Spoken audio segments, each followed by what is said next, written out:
আসসালামু আলাইকুম। ৭ বীরশ্রেষ্ঠের ভাস্কর্যের সামনে বিপিএলের ট্রফি উন্মোচন।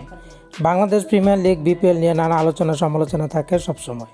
তবে এবারের আসরে ট্রফি উন্মোচন করে প্রশংসিত হয়েছে বিসিবি। ঢাকা সেনানিবাসের ৭ বীরশ্রেষ্ঠের ভাস্কর্যের সামনে দাঁড়িয়ে ফ্র্যাঞ্চাইজি অধিনায়করা ছবি তোলেন।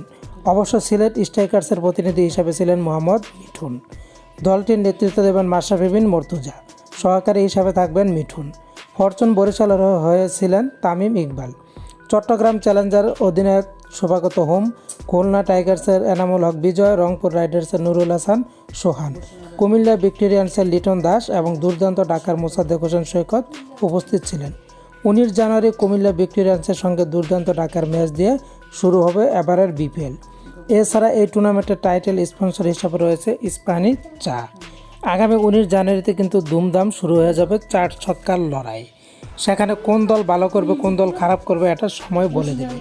তো বিপিএলের ট্রফি উন্মোচনে কিন্তু প্রশংসিত হয়েছে বিসিবি। আপনারা এই বিষয়টি কীভাবে দেখছেন লিখে জানাতে পারেন।